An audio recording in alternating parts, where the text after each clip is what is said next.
Hey, what's up? Both leagues, actually, because this applies to both D1 and D2. Doing something a little bit different this morning. You can see I'm all dressed up. Just getting ready for church, and turns out I've got two sick kids, so I'm home with them, and to pass some of the time, uh, I thought that I would do this video. Um, so we're down to the final four in both leagues, and there's actually quite a bit of overlap between the two leagues in terms of players that are still, you know, helping teams fight for the playoffs. Um, yeah, now this probably shouldn't be all that unexpected because guys that overperform expectations um, usually contribute towards success. And then with it, we have trades set up. Teams that have the good teams are buying, and then teams that are not in playoffs are selling. There's one team between the two leagues that is left out that there's actually still quite a bit of overlap, and that would be Reitzma over in D1. Um, between Antonio Brown, T.Y. Hilton, his two tight ends are still active over in D2. I've already talked about Reitzma and how I think he could have done a little bit more at the trade deadline to help bolster his team, um, but he didn't. And this isn't about Reitzma. This is about the 8 teams that are still vying for the championship in the two leagues. Just quickly go through the guys that are not starting for any teams this week. And there's certain levels of contribution. A lot of these guys haven't really performed a ton this year. But so Justin Blackman is on Mike's D1 team, my D2 team. Robert Griffin, RG3, on Mike's D1 team, Doug's D2 team. This one's, Kyle Rudolph. At the beginning of the year, he was supposed to be pretty good. He has been kind of injured, but he's been riding pine for Rob's D1 team and Scott's D2 team. Speaking of underperforming tight ends, there's Eric Ebron. I have Eric Ebron in both leagues. I think I've started him one total time between the two leagues, so not really doing a ton for me. Basically, a lot of these guys right now are guys that haven't contributed. It's just sheer random luck that they happen to be on two championship contending teams. Cordell Patterson. I know Brian is really disappointed in his performance in D1. I'm disappointed in D2. Wes Welker, Roy Hilo Jr., non-factors this year. And now we're starting to get to some of the guys, even though we're not starting them this week, have still helped contribute towards our championship pedigree teams. Martavis Bryant, ever since he's come back from injury, he has been a stud. What's up, Jax? You gonna come in my video? Yeah. I may be inserting him yet. I gotta wait to see how healthy Andre Johnson is going to be. So I'm maybe throwing him in there. But I've got him in D1. Mike Moe in D2. I play Mike in D1. Maybe I'll put him in. That way he's getting beat by his own guy. I don't know. Trey Mason already put up a dud this week. Congratulations to Rob and Mike on leaving him on your bench after he's turned it up the past few weeks, although I think last week he had a poor performance as well. Nick Folk, kicker. I've got him on both teams. Not starting him on either. Heath Miller. Not starting for either team. Brian has had to use him most of the year. He's since picked up Travis Kelce, I believe. Obviously, Kelce is a better play than Miller. Next up, Giovanni Bernard on Rob's team in D1, my team in D2. Over in D2, we've talked about this quite a bit. Disappointed in that trade, how that ended up working out.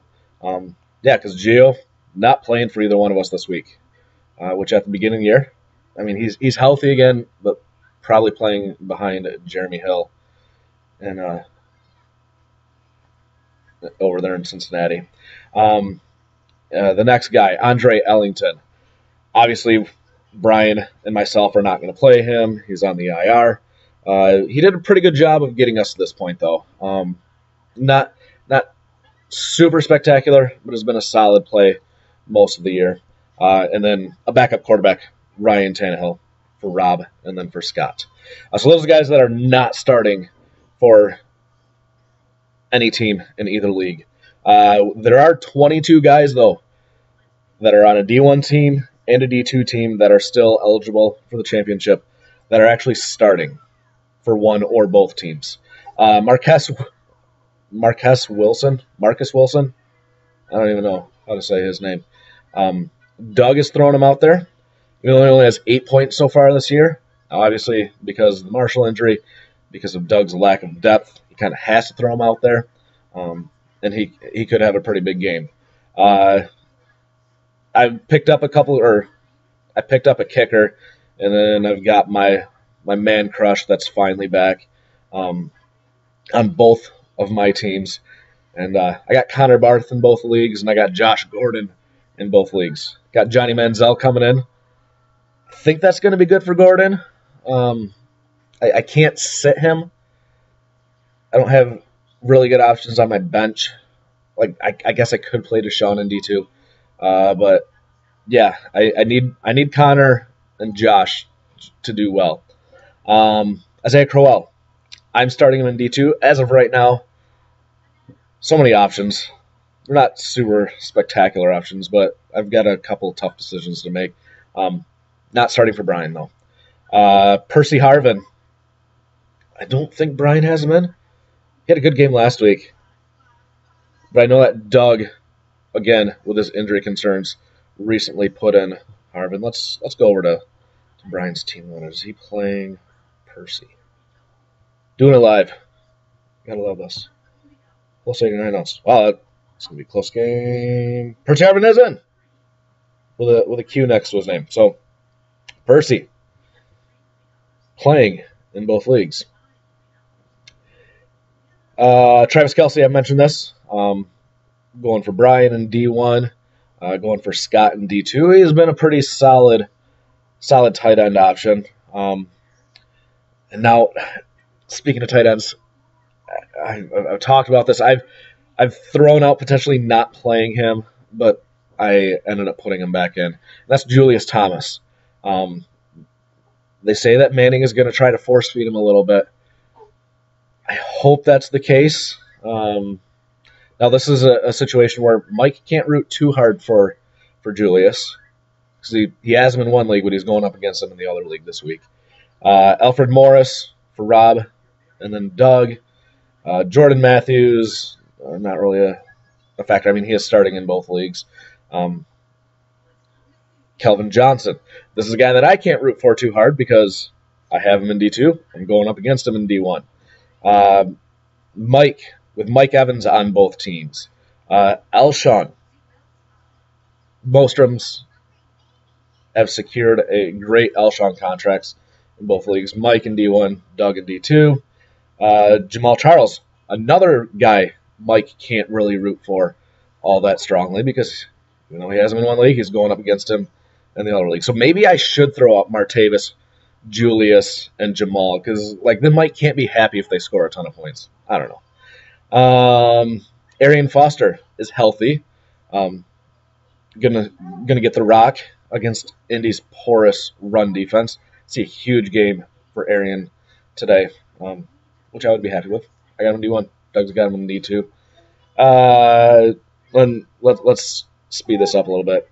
Des Bryant, Demarius Thomas, DeMarco Murray, Le'Veon Bell. Those are four more studs that are still playing. I mean, these are guys that have carried teams this year. They are reasons why teams are still on this. And then the last three I'm going to kind of group together. Out of the four teams in both leagues,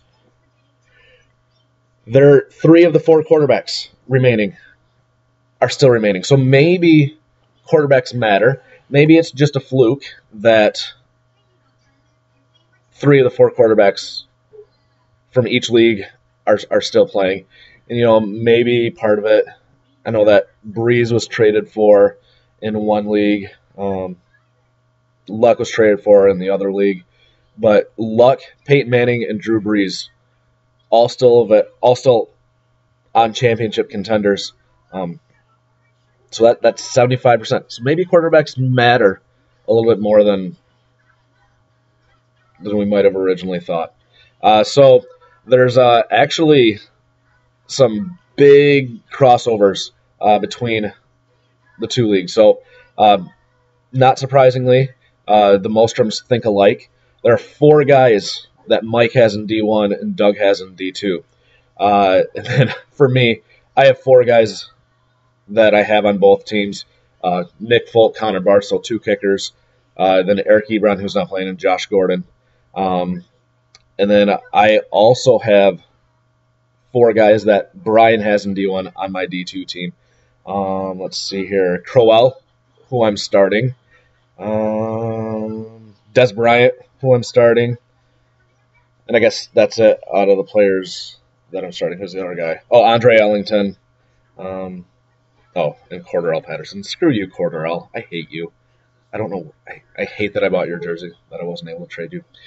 So I don't really know the point of this video. This has been actually quite long and quite boring.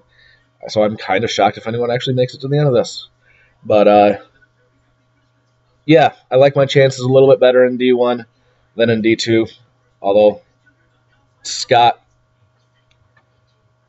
did not perform very well last week. Oh, that's one guy that's something else I don't want to look at. All right, so Scott has Demarius in D2. So I need to root for Demarius, but not very strongly. So guys that I have in D2 that Mike has in D1, there's 2 of them. Yeah, you know what? I don't really care anymore. So sorry for even posting this video. Yeah, I hate it. We'll talk to you later. Peace.